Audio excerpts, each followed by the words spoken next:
All right, I think now is a pretty good time to do my little intro spiel here. I'm going to post once again in the chat the link to the handouts for this session.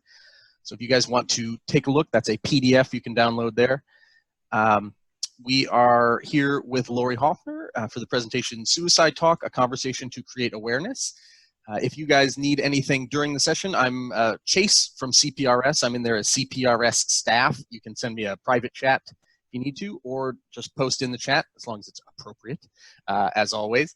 I will be monitoring the chat for questions. We'll try and open it up for Q&A a bit later. And then if you need CEUs, please stay till the end, and I will use that chat to post a link to a survey. We'd love for everyone to take the survey and evaluate the session, but especially if you're giving, if you need CEUs, that helps us verify your attendance. I'll compare your login. You logged in with an email, and we'll ask for that in that survey. So that helps us know you stayed for the whole thing. And yeah, we're keeping folks muted and video off, and otherwise we'll turn those on if you have a question or comment when we get to that point. Otherwise, please give your attention to Lori. Thank you very much. Thanks, Chase. Good morning, everyone. I'm really excited to see the number of people that are participating in this webinar, this particular session. It's, I think, extremely important that we tackle this very, very challenging subject, especially in today's world. We'll talk more about that. I want to give a little bit of information about myself and why I might be doing this session. What's my professional level, if you will, regarding to this session. I am a suicide intervention specialist. I have been doing suicide prevention and intervention training since 2001. Colorado was one of the first states in the nation that identified a state office of suicide prevention, and I was asked to be the director of a pilot program here in Jefferson County, Colorado. And in Colorado, Jefferson County has the largest school district. We have 18 high schools and feeder schools. So I was the director for the pilot program for youth suicide prevention. Since that time, I do suicide prevention intervention trainings throughout Colorado and now throughout the United States and Canada. And I feel really very, very strongly and passionately about this particular topic, and more importantly, about the work that we can all do. Right now, things are pretty stressful for folks, and the idea of feeling desperate, the idea of thinking about ending one's life, I understand it. I was just reading an article from Youth Today. I was reading that just a little while ago about the increased calls to hotlines for our young people. And I've also been talking with the National Suicide Prevention Lifeline about the increased calls in general. So it is definitely an issue that we need to not only start talking about, but finding ways that we can participate. One of the things that I want to make sure that we understand is that in the midst of this conversation, I know that all of you are here looking for ways to be able to help individuals in your community. But maybe this is much more personal for you. Maybe this is a topic that is something in your own family, in your own home. Maybe even you're struggling with it. And I want to do whatever I can to help keep you safe. And I'm going to ask that we work together virtually to keep everybody safe. As we go through this conversation, feelings might bubble up, things that you thought you had taken care of and you weren't going to, that they weren't going to be a part of this conversation, if you will.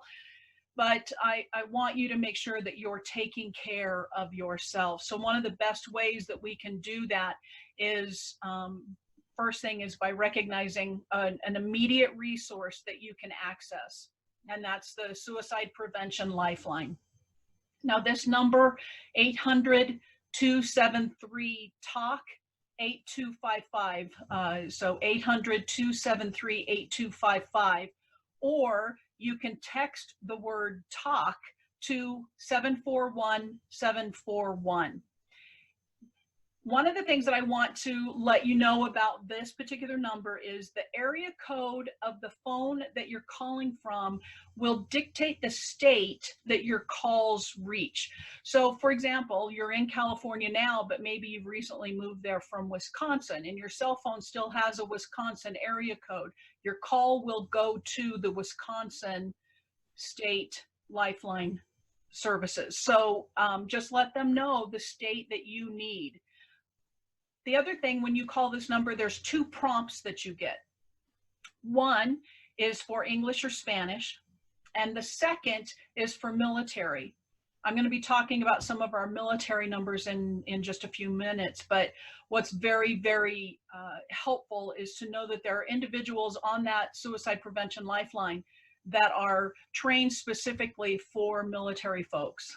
I've had the pleasure of training on military bases myself, and as the layman, as the civilian there teaching, I know that there's a different language. So if any of you are veterans who are on this this call, this webinar, then you understand what I'm saying. But please use this lifeline number for yourself and certainly for others. And we're going to talk about how we use it for others as well. So the first thing that I want to share this morning are some statistics. I'll be sharing both some statistics that I was able to find for the state of California, as well as statistics nationally, just to kind of give us all an idea about the scope of the issue that we're dealing with. I will also encourage you throughout this conversation to put in any comments that you might have, any questions that you might have. I'll try to keep up on those. And there might be a couple of times that you want to unmute yourself and ask a question. Please feel free to do that. I know that we've got quite a number on here, so we'll have to be mindful of not talking over each other, but I want to make sure that I'm answering your questions as best I can as we move through this topic. So when we look at some of these statistics, what I want us to remember is that this is a major issue in many different states. In California, the most recent numbers that I was able to find, and this comes from the American Foundation of Suicide Prevention, and they do facts and figures for all different states. Right now, for all age groups, suicide is the 11th leading cause of death. And you can see, based on those numbers there, where it falls for different age groups. But that's a significant number when you think about suicide and where it ranks with each of the states. And as large as the state of California, for it to be the 11th leading cause of death, lets us know that there's a lot of work that we need to do. Part of that work is this conversation right now, our willingness to engage in this type of a conversation. I want to read for you a quote from Albert Einstein that says, "Life is like riding a bicycle. To keep your balance, you must keep moving forward." So, Parks and Recreation, that's what you guys do. You help people continue to move forward in life. You help find the balance. So knowing that suicide is 11th leading cause of death in the state of California, you guys are such an integral part in the prevention that we can create. We need to remember that for our young people, it's the second leading cause of death. Second leading cause of death for young people between the ages of 15 to 24. And if you saw on that chart, on that diagram that I put up there, it actually in California, it's up to the age of 35. It's the second leading cause of death for young people between the ages of 15 all the way up to 35. So that says an awful lot about the level of risk for individuals and their age groups in your state. It used to be that nationally, suicide was the third leading cause of death, but we have seen in the last decade almost a 70% increase in suicide in our young people. That's a tragic amount and something that we need to be aware of. Now, there's a lot of different reasons, a lot of different theories, a lot of different studies about the increase, but it is a significant increase for us to be aware of. Knowing that 1 in 5 teens seriously consider suicide each year. What we're doing today in this conversation is learning ways that we can engage with an individual that we might be concerned about that is thinking about suicide. So when we think about these statistics and we continue to move through, let's take a look at youth suicide attempt rates. These are CDC numbers, the most recent in 2016, based on different races. And it just kind of breaks it down for us to let us know every single community, every single culture and race is impacted by suicide.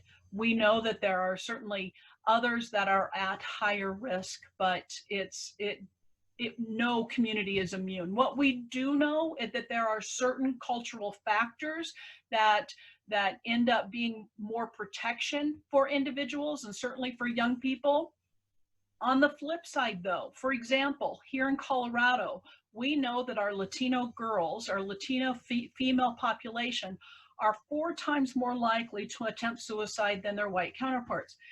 And that has an awful lot to do with acculturation, assimilation, the tug of war that they might feel with their family and heritage and wanting to fit in. So some cultures, it's a protective factor. For some, it increases risk. Point is, no community is immune. We have to be aware of what we can potentially do. And then, of course, we know that there are higher risk groups. For example, the individuals that are part of the LGBTQ community, we know that they are a very, very high risk group for suicide. A lot of different theories out there. There's an excellent resource, the Trevor Project, and I'll be putting up the Trevor Project information at the end of our webinar, but the Trevor Project has a tremendous study out right now about youth suicide rates and the LGBTQ community. So if that's something that you would be interested in, I would encourage you to Google that information with the Trevor Project. So what are some of the things that we know that helps reduce risk for our young people? First of all, knowing that they've got a trusted adult. If there's an individual in a young person's life that they can be connected to, we know that young people who have that trusted adult are 3.5% less likely to attempt a suicide. Now, some of you might say 3.5% isn't very much. Sure, we'd love for that number to be higher, but we can make that number higher just by engaging, just by choosing to be that trusted adult.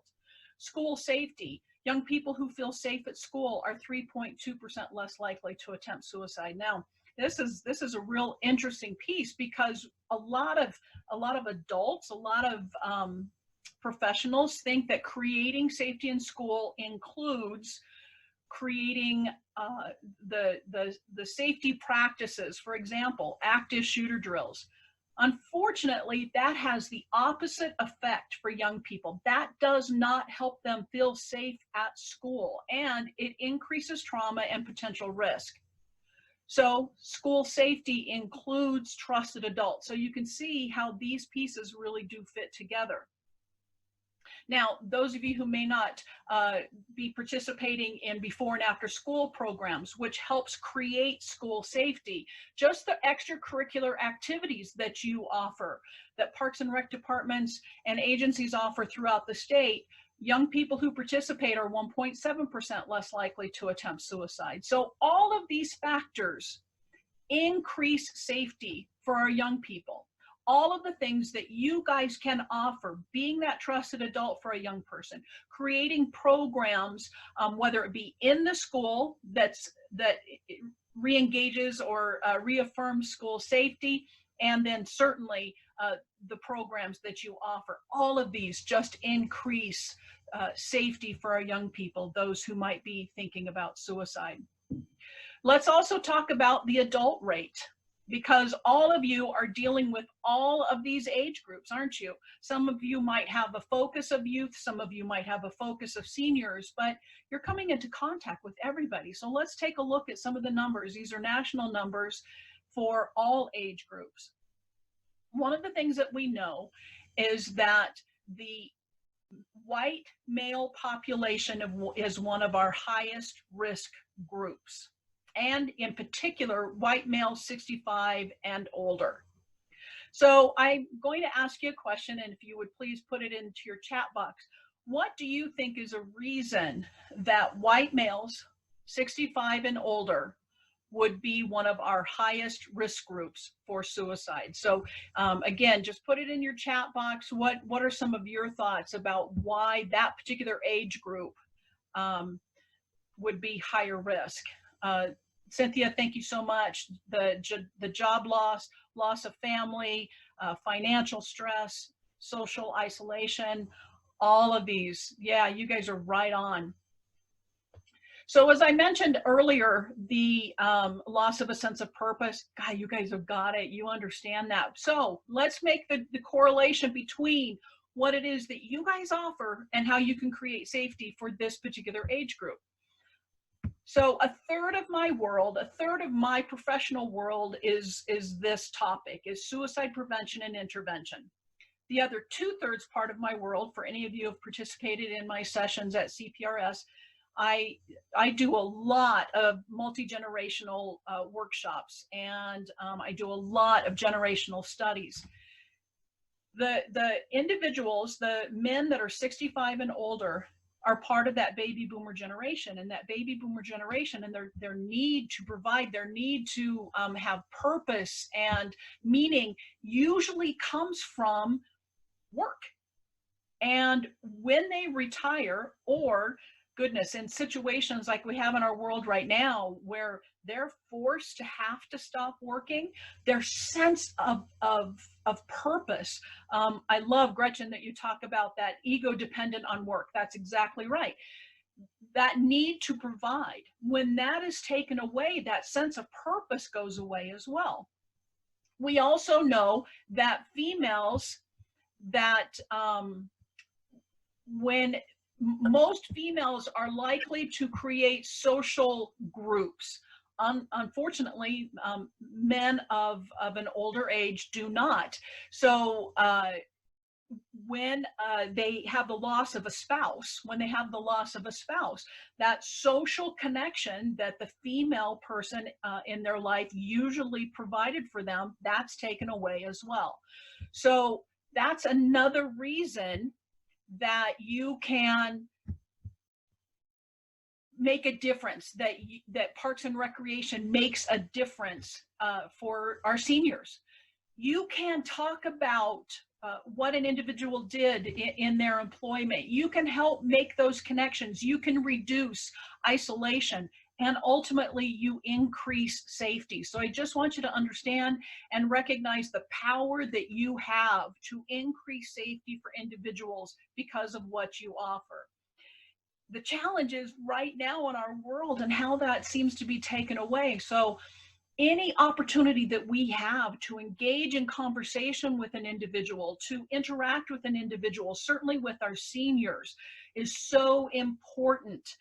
So if it's sending out messages, if it's somehow connecting virtually, something that we can do to connect with them to reduce isolation also reduces risk for individuals. Just another piece of the work that Parks and Recreation do, but that we can all do to reduce risk of suicide.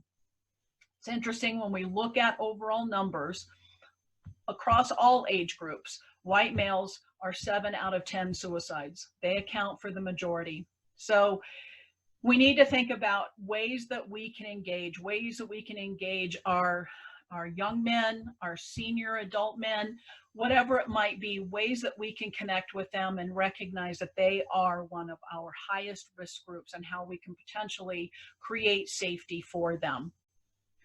When we think about completed suicides and men and women, and that comparison between men and women, one of the things that we know is that men often choose a more lethal means. Often firearms are involved. So that is a reason for that increased number. Women attempt suicide 4 times more often than men. Unfortunately, men, because of the more lethal means, complete suicide more often. So it gives us a little bit of an understanding on some of these numbers, but it also just lets us know that we have got to engage. We've got to be willing to participate in this kind of conversation and understand the risk. We also need to remember how again, that social world between females and males. I realize I'm generalizing here, but for purposes of this information, it works in that, again, because females tend to be more social, therefore they express their feelings more often, there's a greater likelihood of them to reach out for help. If you work with young men and you happen to see an increase in aggressive type behavior, there seems to be a lot of anger, a lot of aggressiveness, that might be an indication of potential depression. Because young men don't express it the same as females, when we see that type of behavior, that's an absolute warning sign for us to be aware of with young men, and engaging in conversation with them and asking, what is that anger? What's going on? That helps us understand their potential risk. So when we talk about nationwide, I want you to look at this map here, and you can see every single state, with the exception of one, every single state has seen an increase in suicide, which goes to the numbers that I shared earlier. The only difference is Nevada, and I want to talk a little bit about that. Previously, Nevada used to be one of our highest suicide statistics, one of the states that had some of the highest numbers. They were aware of this, and they knew they needed to make a difference, and they had a tremendous amount of effort in training, in education, in conversations, similar to what we're doing right now, about the risk and what they could potentially do. That's why Nevada now sees a decrease in their suicide rates, because of a concerted and intentional concerted effort to talk about suicide, to do something about this, which shows that our willingness to engage, our willingness to have these kind of conversations, our willingness to educate ourselves about what we can do to reduce suicide makes a difference. What you're doing today, your willingness to participate today, helps to make a difference. So, quick question for you. In one word, I want you all to put in your chat box, if you choose to, why you think there's an increase in suicide rates across the United States. What are your thoughts about the increase that we're seeing with suicide rates?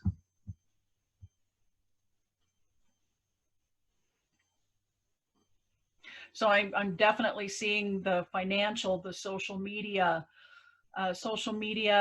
direct access, absolutely increased knowledge of tragedies. Sure, where the more trauma, the depression, the availability of prescription type drugs. Certainly we know that the opioid issue that we've got here in the United States, bullying, peer pressure, access to social media. We're talking about religion. Sometimes that can be a protective factor. Sometimes that can be a risk factor. So all of these particular things that you're putting in here is definitely a possibility for the increase of suicide related to social media and our young people.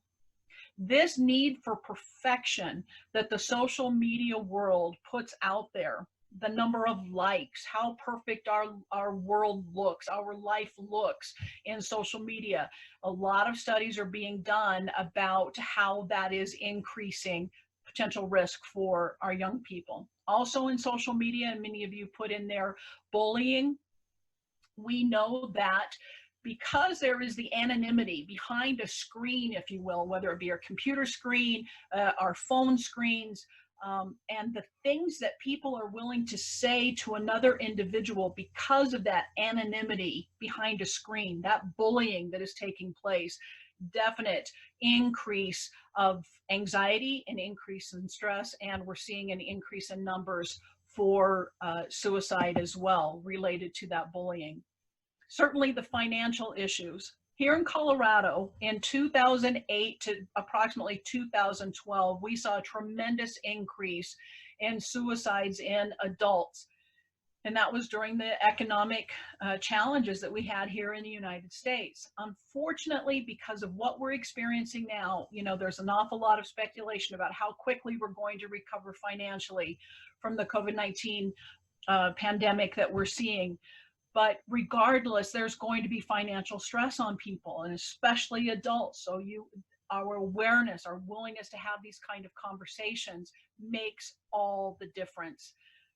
So thank you for participating in that question and your willingness to acknowledge what you're seeing. Let's talk about things that we might be able to do to help somebody who might be at risk of suicide. I'm sorry, excuse me, before we go there, I did want to share a little bit about the military numbers.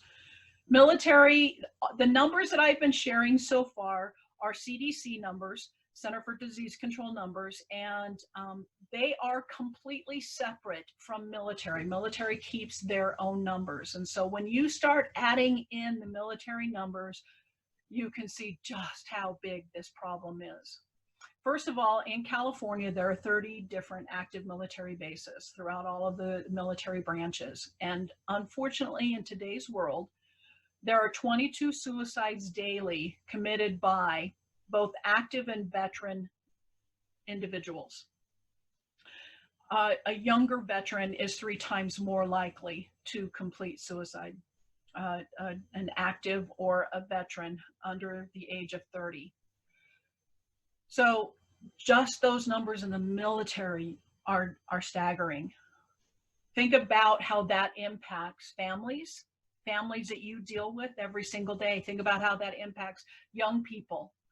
We know that there's a direct correlation between a completed suicide and the risk for an individual in that family. So this says an awful lot about the work that we've got to do. Another statistic from the American Foundation for Suicide Prevention says that 1 in 5 people who die by suicide are veterans. So again, think about the people that you serve and the conversations that we can be having. The other piece that we need to be aware of is the correlation between firearms and suicides, and why it is so important for us to recognize that the piece of access, the access to firearms. Danielle, I appreciate what you're saying. I'm going to respond to that in just a second. Thank you for that. The access to firearms, we know that a suicide is 4 times more likely to occur if firearms are readily available. So this helps us understand why, when there are different states that have stronger gun legislation, again, this isn't a political statement. This is just the awareness of gun laws in different states and the reduction of risk of suicide. So you can see that California is one of the states with some of the strongest gun laws. And because of that, it does reduce risk. It's challenging, isn't it, when we look at the numbers that we've already talked about the level of risk in the state of California. But thank goodness some of those gun laws are in place, because that helps to reduce that risk. I know, Danielle, you have mentioned a few times in terms of the correlation between religious accountability before or after going to war. There's an awful lot that a lot of people talk about religion being a protective factor. Unfortunately, there's an equal number, and in all sincerity, it's almost equal to it being a risk factor for individuals as well.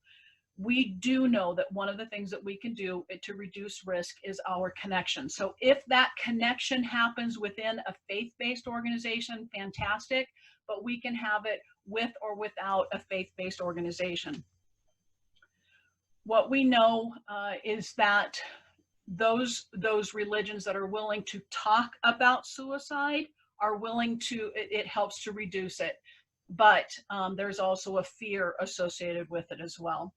So when we talk about a strong correlation between gun regulations and states and suicide, we understand how important it is for us to talk about access to guns. So whether those laws are in place and access to firearms are in place, we can still reduce risk by recognizing different warning signs that people are putting out there. So let's talk about some of those warning signs. Again, one of the ways that we can create safety is by knowing what resources are available to us, and that's that Suicide Prevention Lifeline. I'm putting that up there one more time for us to recognize that that's a resource we have immediate access to. Some people feel more comfortable texting versus phone call. Either one, I encourage you, put this number in your cell phones, have this number somewhere readily available to you so that you have that resource immediately. We also know in terms of the cost associated with suicide, it is approximately a $3 trillion cost. $3 trillion. Now that's both direct and indirect costs associated with suicide. Those people who might need to be absent from work because they have a loved one that they're concerned about. Possibly the concern of suicide and needing to take care of an elderly family member or friend. Certainly individuals that might be dealing with depression themselves and their absence from work. There is a financial cost associated with this as well. Somebody said, can I please put the last slide up again? I'm wondering if you're talking about this, the Lifeline. If that is it, there you go. And I will have that number up one more time towards the end of our webinar as well. So when you write that number down, and I'll make sure that you have that one more time. Okay, I'm going to move through because I want us to talk about some of the warning signs and things that we need to be aware of. I would like you to think about potential warning signs that you are aware of. Maybe you've participated in a training yourself, maybe it's just general knowledge that you have, but if you would put in the chat box different warning signs that you might be aware of for somebody who might be struggling with thoughts of suicide. So if anybody wants to put some of that information in the chat box now, that would be fantastic. Thanks, May. I see that you've put in withdrawing. We see isolation. Thank you. Alcohol and drug use. We see anger, decreased interest. Absolutely. Less social outings, possible isolation, giving away their things. Thank you, Ruth. Absolutely. Giving away personal possessions, definitely something that we see. The idea of depression. We know that some people, depression is certainly an increased risk for individuals. One of the things that I always say in the formal certification trainings that I provide is that not every person who suicides is depressed, and not every depressed individual suicides, but we do know that it increases risk. Matt, talking about gambling or any other type of addiction, absolutely, we know that that increases risk. When we think about the state of Nevada, we know that gambling was a major issue for them. Therefore, their intentional efforts to recognize that, and they were training staff in the casinos. So something really important to think about. Increased anger, both highs and lows, change in usual habits and routines. Everything that you have said, everything that everybody has put in here is right on. That is exactly what we're talking about when we're thinking about warning signs. So here's some key things that I want us to remember. Many of the things that you indicated talk about change. When we see a change in a person's behavior, if we find that they are isolating themselves, let's think about young people for a second. Some kids, even if they have just one friend, they have that friend that they're connected to, but just by the nature of the animal, if you will, with young people, they want to be connected with that one friend or that larger group of friends. They want to be connected. And when they start isolating themselves, that is a very important indicator of a change of behavior.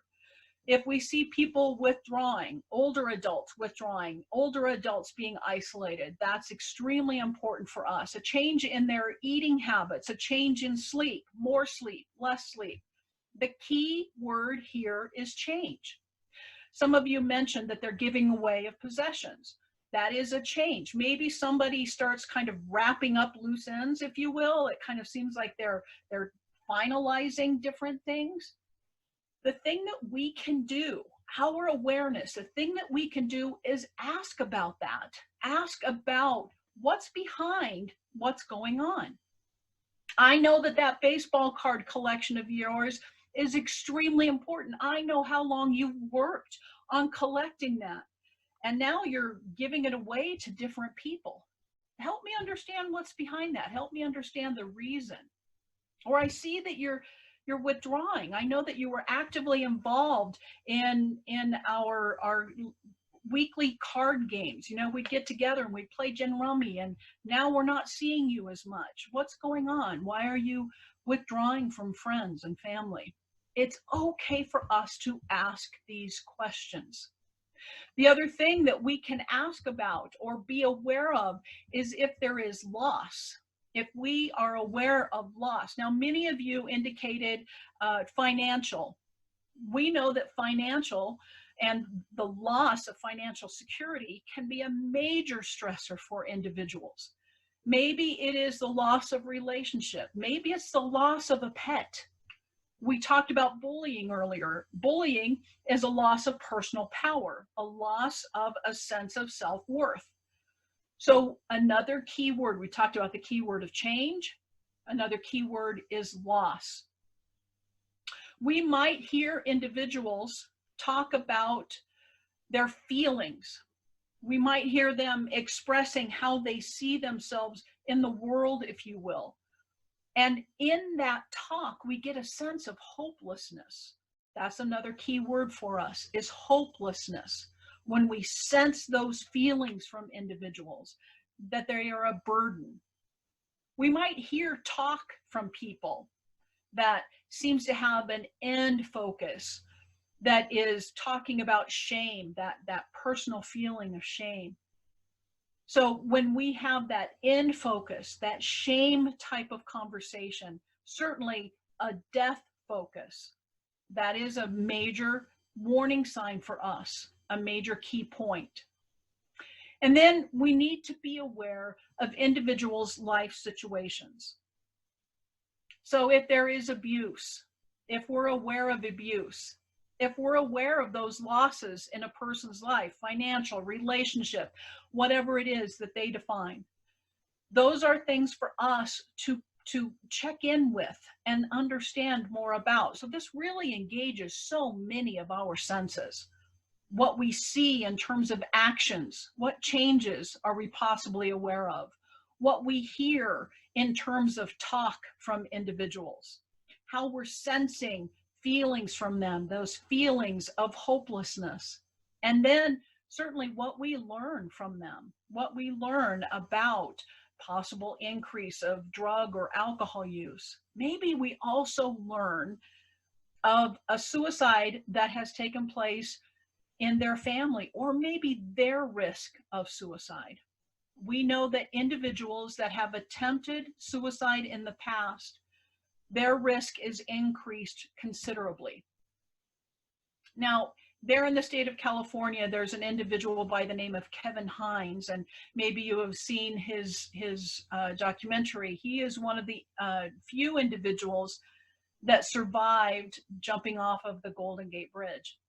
And what Kevin talks about now as a strong advocate for suicide prevention is the need for connection, the need for people just to have these kind of conversations. Thanks for sharing that is your friend, and no doubt you have been influenced by his major advocacy work for suicide prevention. Kevin talks about how we've got to acknowledge these different warning signs that we're seeing. So if we're aware of someone that has potentially attempted suicide in the past, that increases risk for most individuals. If they have experienced suicide by a family member or someone close to them, that increases risk.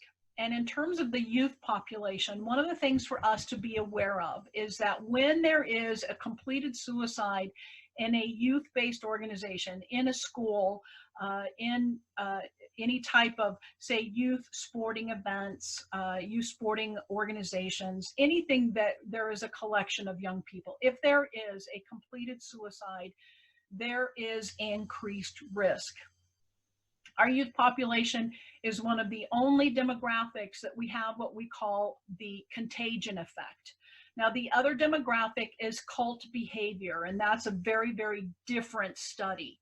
But in our youth population, if there is a completed suicide, we know that there is increased risk. That's why in school systems, rarely will they allow for any type of memorial, any type of gathering, formal gathering in the schools when there's a completed suicide, because it increases risk for other students. For example, that young person that says, I want that attention. I want somebody to recognize me. And if that's the way that I need to do it, then we can see how it increases risk. So I have a lot of conversations with young people and with their parents. And there are times that parents or kids will say, you know, how mean the school is or how mean the youth-based organization is because they wouldn't allow for a memorial service. It's not a question of meanness. It really is trying to protect those young people. Now, that being said, let me share with you that I served as a youth minister for 14 years. I know that there is an appropriate time for us to acknowledge, to remember those individuals, but we have to be careful with it, again, especially with our youth population. So most of you have put, yes, you are on the blank screen. Thanks, Danielle. Most of you have identified that the risk factors that we've talked about, many of you have general knowledge. Well, this particular screen here is general knowledge of risk factors, of warning signs. So you'll see again what I mentioned, the actions that we see from individuals, the words that we hear from individuals, any type of physical change that we're aware of, or feelings that we pick up, and you see that word hopelessness there. Now, what's interesting about this is in that top left corner, you see the word invitations. That's a very unique word when we talk about suicide. But here's how I want us to think about it. Granted, right now, we're all practicing social distancing, and fingers crossed, sometime in the near future, we're going to be able to gather with our friends and families again. And when we do, let's say the 4th of July. 4th of July, we're going to send out invitations because we're going to have a big barbecue at our homes and asking everyone to join with us. And you send out an invitation to individuals to participate. We all have an expectation of people when they receive our invitations, and that's to RSVP. We want people to RSVP, to show up, to respond in some way. So you have that one friend that didn't RSVP, that didn't respond, didn't show up to the 4th of July event, and that was kind of odd. But then you decide that maybe you're going to put together a Labor Day event and end of summer and kind of wrapping things up, and you put together a Labor Day celebration, and again, you send out invitations to individuals. And once again, that friend doesn't RSVP, doesn't respond, doesn't show up in any way. I want you to think about this. What is the likelihood of you sending an invitation to them for your kickoff of fall party? What is the likelihood of you sending them an invitation to that event? It's usually pretty slim. So let's think about this. When someone is struggling with thoughts of suicide, and they're putting out invitations similar to these balloons on this screen, they're floating these things up, just hoping that someone is going to RSVP, that someone is going to show up, respond in some way. If we don't take the time to RSVP in some way, the likelihood of them continuing to give us these invitations becomes more and more slim. We need to show up. We need to RSVP. We need to ask some questions about what we're seeing, what we're hearing from them, the feelings that we're sensing. It's okay for us to talk to them about this. That is our way of showing up. That is our way of RSVPing. So it's all right to start asking some questions to respond to those invitations. And the other thing that we need to remember that it is okay to do is to ask an even more challenging question, and that is to ask the question of suicide. So we ask about what it is that we're seeing, sensing, learning, hearing from this individual. But then the most important question that we can ask is about suicide. So you see here this statement, when someone is, and you see their invitations. So when someone that I know worked so hard on that baseball card collection is starting to give them away, and I'm aware of the financial challenges that you're dealing with right now. When someone is dealing with that kind of stuff, they're sometimes thinking about suicide, and I need to know, are you thinking about suicide? So I want you to read that question to yourself and practice how that feels, asking that question that clearly, that directly.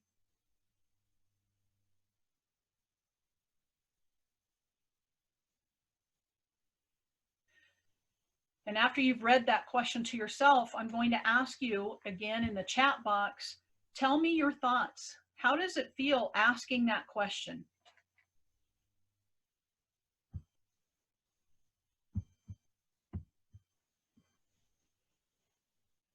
Thank you, Gretchen. I agree, that is heavy. I agree. It makes you feel uncomfortable. It's sad. You know what, Alyssa, I really appreciate that you said that that feels invasive. I'm going to address that. Thank you. Scary to hear the answer. Very, very honest. I wouldn't even know to where to begin, even with my closest friends. Thank you, Vincent, that it's empathetic. That's exactly right. It makes you feel vulnerable. Thank you so much for saying that. Not quite sure if I'm ready to hear the answer. Wow, Danielle, that's important that you went through this. Thank you for sharing that. That's important. It does make us feel vulnerable. You're absolutely right. I appreciate all of your honest responses to this. Thank you. It's challenging when we think about, Michelle, thank you. You've worked with mental health and you've addressed this often. So you know what it is to practice and to say this. When we ask this question, we need to remember we've got to ask it this clearly and this directly. Now, somebody said it feels invasive. It feels invasive because we feel like, should I be asking this question? In fact, some of you might even be thinking, well, if I ask this question, am I possibly planting the seed? Am I possibly giving them the idea of suicide? And I want to dispel that myth 100% right now. We cannot plant the seed of suicide.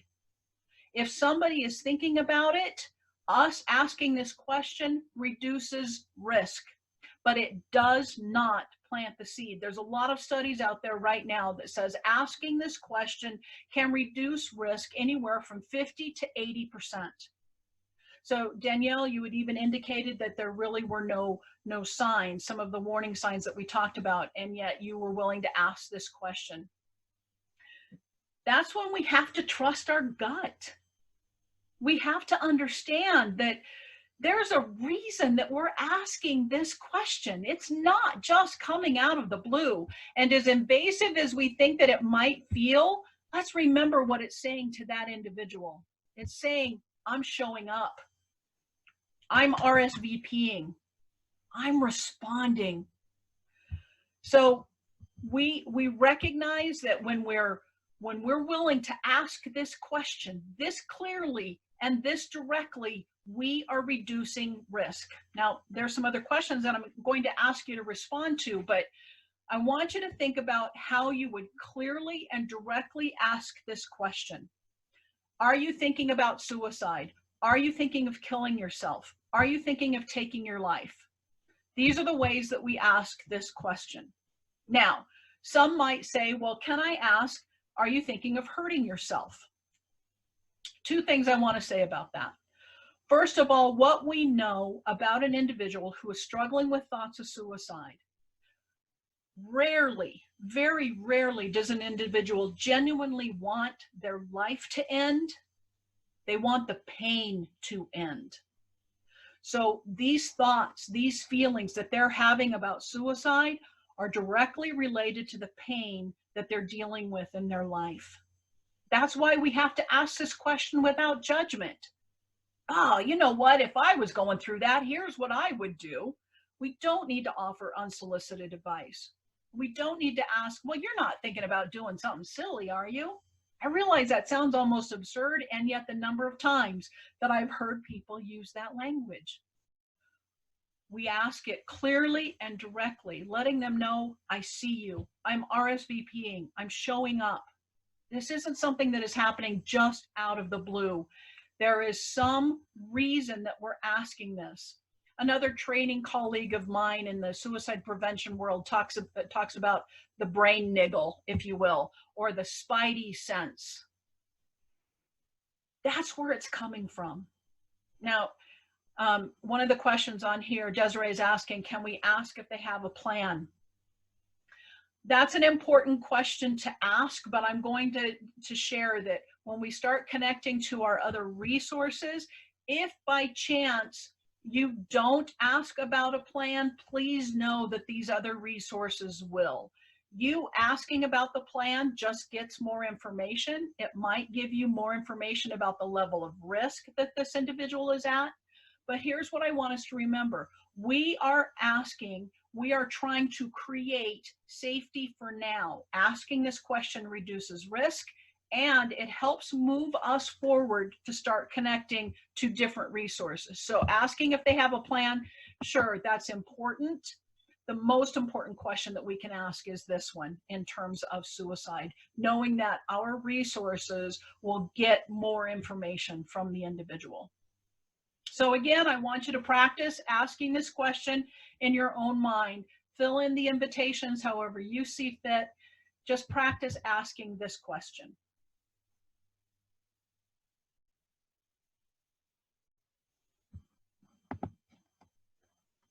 So here are some additional questions that I want to ask you. Why is it important to ask this question clearly and directly?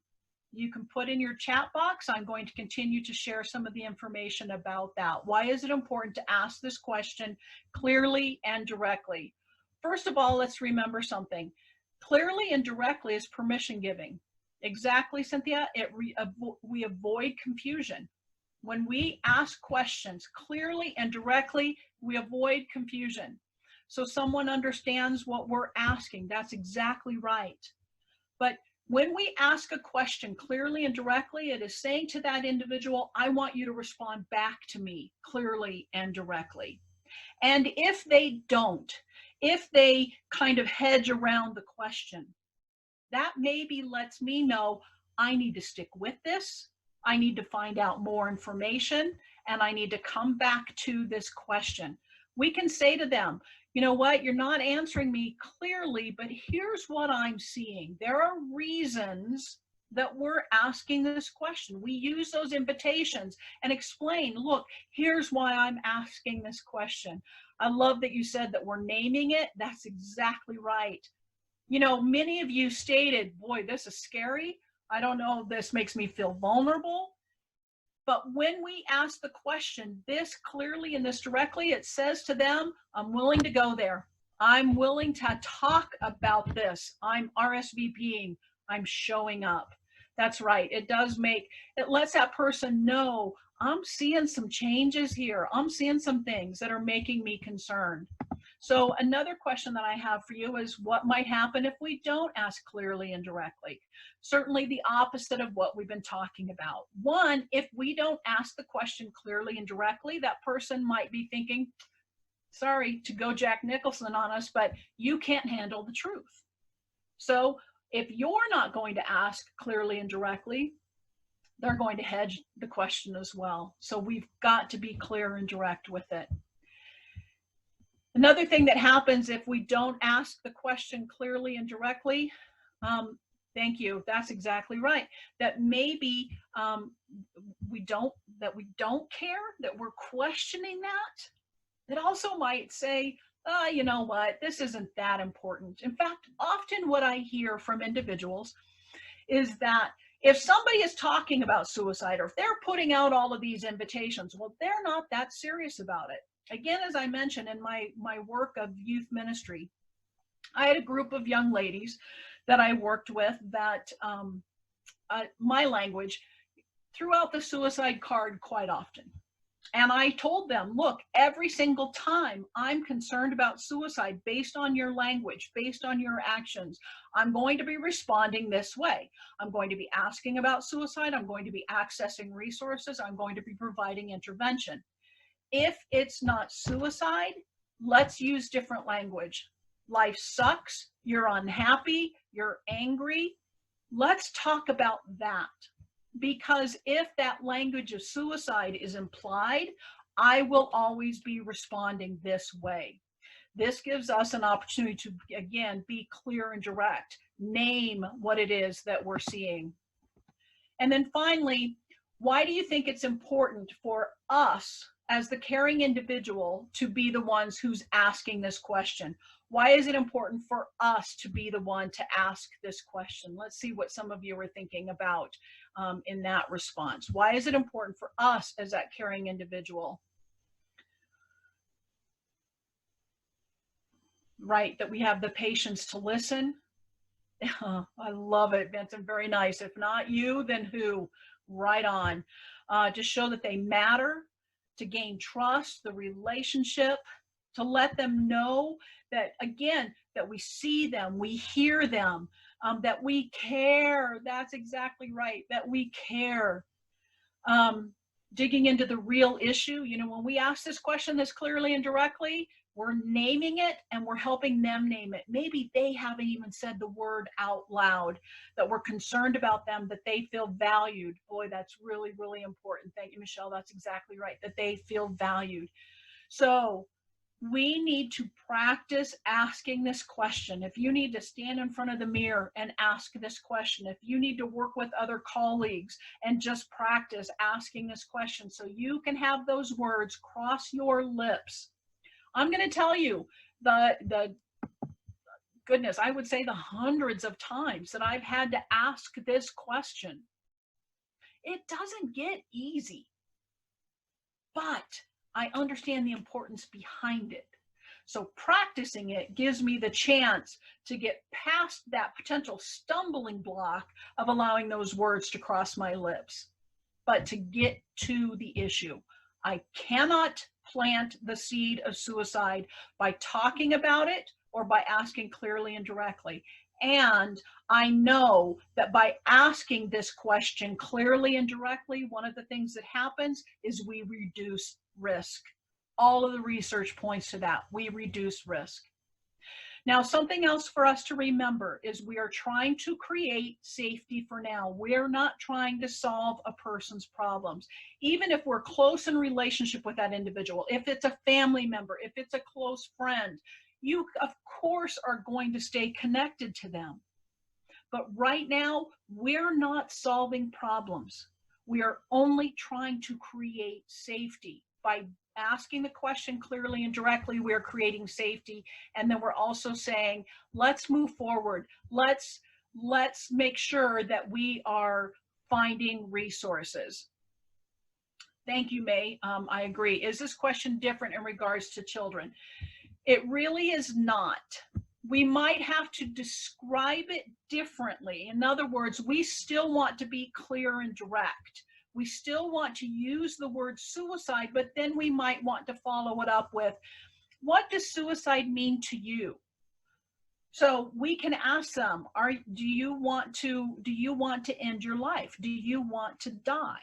And we can talk about it with them at that level, based on where they are developmentally, emotionally, and mentally, development questions that are appropriate for them. But we still want to be clear and direct. Great question. Thank you for that. So let's now, understanding that what we're trying to do is create safety for this individual. We are not trying to solve any problems. We're creating safety. One of the things that we can do to create safety is talk about coping skills. Now, this is something that we all need to be reminded of, don't we? Especially in stressful times like we're facing right now. What are those things that I can do that reduces stress, that reduces anxiety, that gives me a different framework to look at? You know, I had an individual that I was working with that was struggling with thoughts of suicide. And the way that they described it to me was like this. They said that when the pain consumes them and consumes their life, that it's as if everything starts to narrow in, and it's as if they start to look at life through a straw. And at the end of that straw that they're looking at is suicide. And that becomes the focus. When we ask the question clearly and directly about suicide, that's an opportunity for us to just remove that straw just a little bit, to give them a little bit more peripheral vision of potential safety. And then also when we talk with individuals about coping skills, we are also able, to remove that straw even more, to remind them of those things that they can do for themselves. So thinking about coping skills, what I'm going to ask you to do, if you did download the handouts, you'll see that there's an opportunity to write this down. But even if you just have some note paper for yourself right now, I'm going to be quiet for a few seconds, and I want you to write down 3 different things that you can do for yourself that gives you a different perspective. For example, maybe it's journaling. For many of us, it might be cooking. It might be exercising. It might be working in the garden. It might just be talking with friends. It could even be that glass of wine. What are 3 different things that you can do for yourself that would be your coping skills? So everybody take a few seconds, jot down 3 things. And then if you would be willing to put in the chat box, give us some suggestions of just one of those things that maybe you wrote down.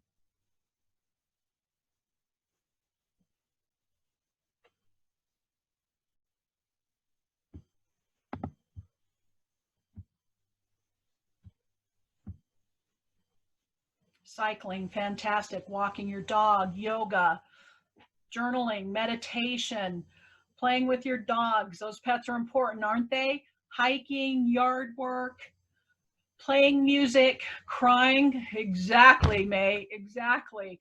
Reading, cleaning. Oh, God love you. Come to my house. So all of these, a virtual dance party, that's fantastic. I love it. Making sure I'm doing self-care. Yep, lots of sleep, hugging. Oh, I miss hugging my grandson right now. Listening to music, dancing. I love this. One-on-one time with a friend.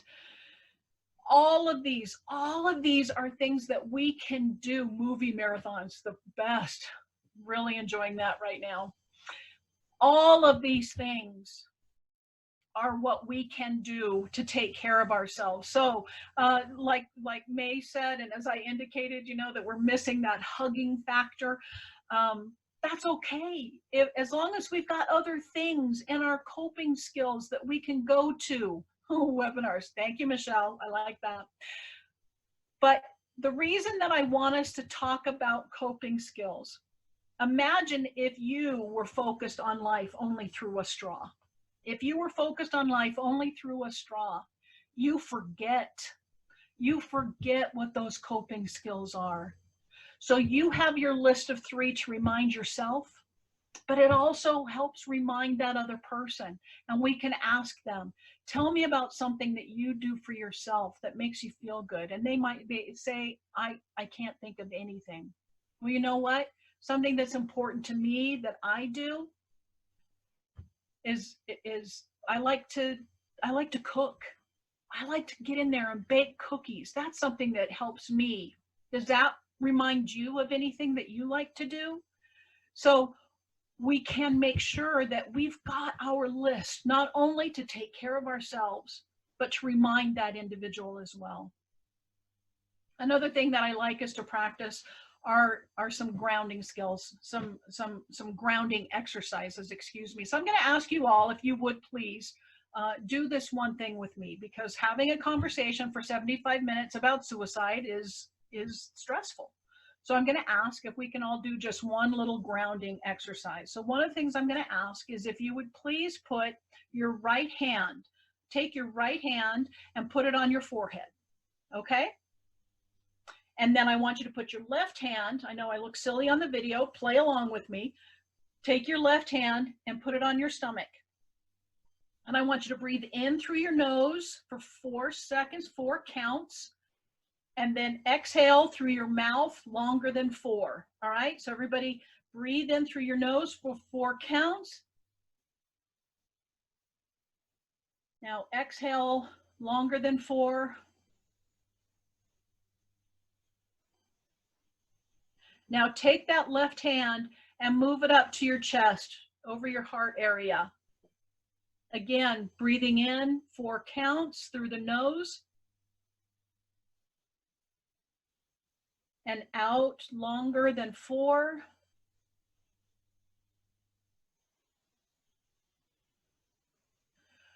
When we do things like that, it creates a sense of calm. And if we have somebody that's in front of us that we're concerned about, that we feel there's this anxiousness, this anxiety, this stress, we can do these kind of grounding exercises with them that just helps to create a sense of calm. Again, we're not solving problems. We're trying to create safety for now. Knowing what our coping skills are, how we can find a sense of calm, if at all possible, also helps to create safety. Other ways that we can create safety, of course, is by knowing what resources are available to us. Parks and Recreation is definitely one of our resources. Here are some studies that were done by the University of Vermont about individuals that engaged in physical activities, and the percentages of individuals that talked about how it improved their mindset, how it improved their feelings, that they moved from being happy, from being neutral, sad, or very sad, that they ended up being happy or very happy. Again, that's the power of the work that you guys offer. The other thing, of course, is just being outside, that it reduces stress levels. Natural light and fresh air boost your mood. So much so I put it in there twice. Sorry about that. It also helps to fight depression and anxiety. Again, even in today's world with what we're dealing with, encouraging people to get outside, take a walk, just sit out on their front step or in their backyard, wherever they have access to fresh air and sunlight. That improves. That's what you guys offer in the communities that you serve. So then we also need to think about resources that are available for us in our communities. Because if I've got an individual that I'm concerned about with suicide, the best thing that I can do is ask the question, acknowledge, RSVP, and ask the question about suicide. Let them know that there are things that we can do to keep ourselves safe through our coping skills. But then guess what? I've got some resources that we can reach out to that can help keep you safe for right now. In the trainings that I do, the formal certification trainings that I offer, we talk about creating safety for now. The idea that we want to take suicide off of the table completely, unfortunately, is not realistic. But what we can do is create safety until that individual chooses life over suicide. So reaching out to these different resources is extremely important. You'll see here that I have the Trevor Project again. The Trevor Project is that is exactly right, Michelle. We can go outside. We can call the Trevor Project. That's a 24/7 hotline for young people 20 and younger that are LGBTQ, specific resources for them, and they have their own text line, 678-678. And again, they can just text the word talk to the Trevor Project hotline. The other resource that I have put on here, again, because of the size of California and the number of resources, and you guys have got some great resources. This particular website, this link to the website, breaks down different hotlines throughout the state of California. So what I'm going to encourage you to do is identify some of your top 3 resources. So this is going to take some work on your part. I want you to think about different resources in your community. So think about who might be some of the organizations that you would reach out to. The question that Mary has here is, would we recommend having resources available and visible? Or does that make them feel vulnerable? I would strongly encourage you to put out those resources. Let kids know that it's okay to call them.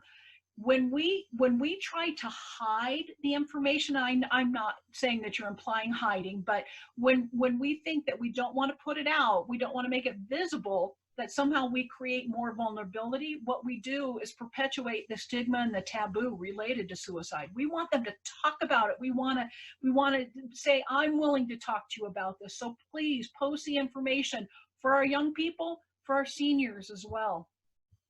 So put out any resources that you can find. So again, I encourage you to use this link and find resources in your community. Identify who might be your top 3 resources. And if you need help with that, call me, shoot me an email. I will be more than happy to help you identify resources. The other thing, again, one more time, the National Suicide Prevention Lifeline.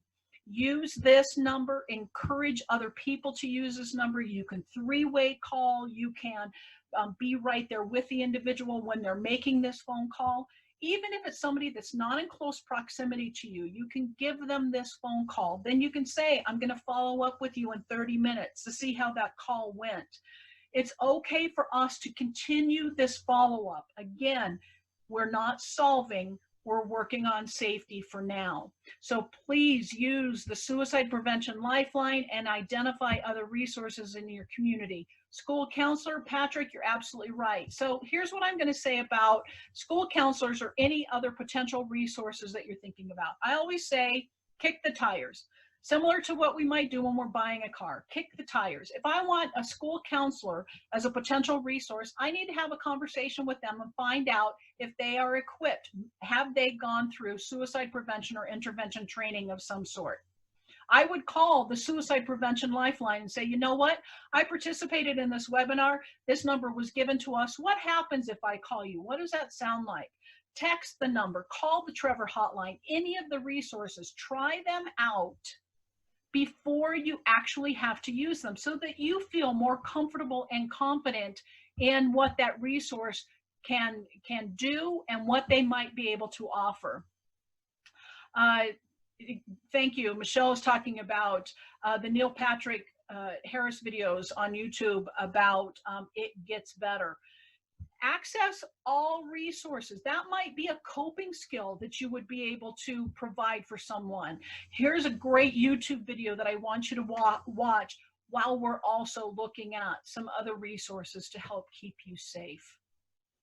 So again, responsibility on each of you to identify who are going to be your top 3 resources. And I, with all sincerity, offering up my help to identify some of those resources as well. Are there any other resources that anybody can think of that they would want to share right now in this webinar? I like the idea of that YouTube video.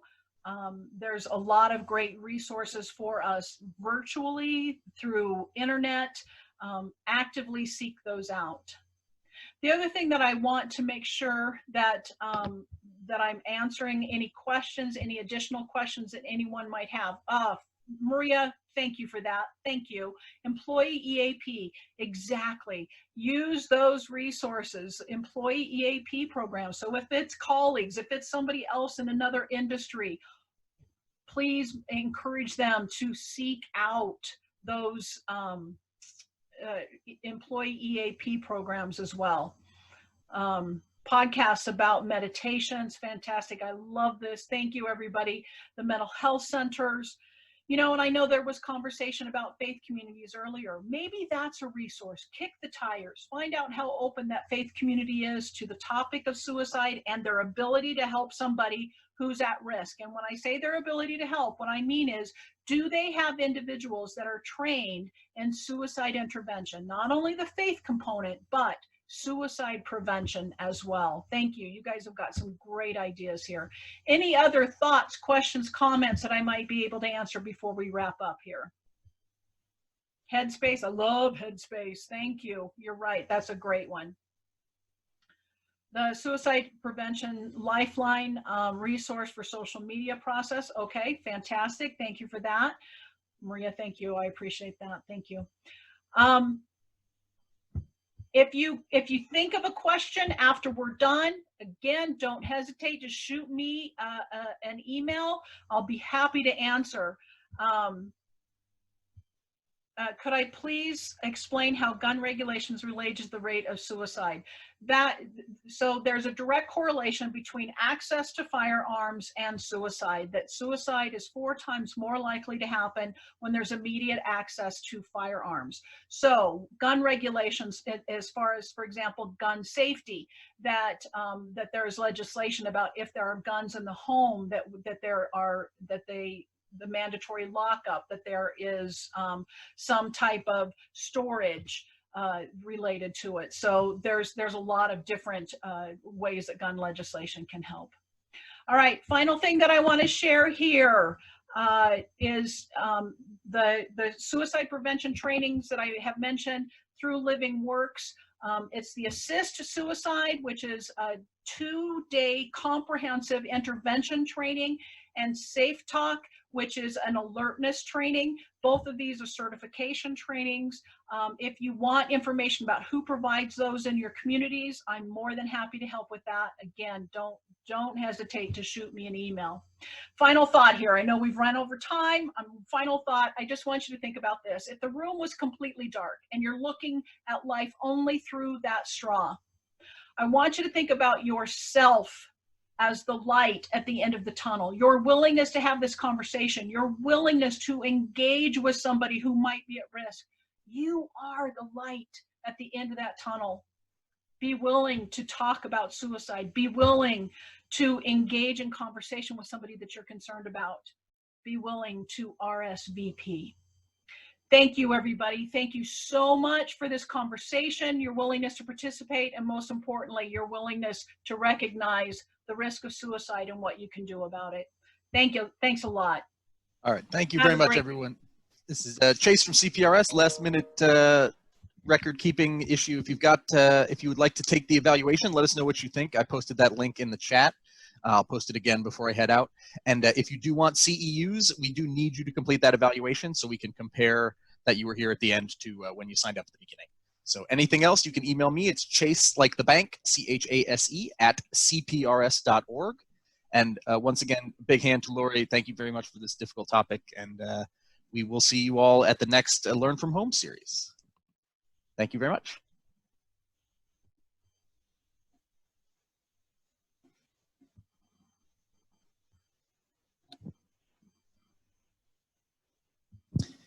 And I will leave this up for the next few minutes in case anyone has any issues accessing that link or needs anything else. But otherwise, have a great rest of your day.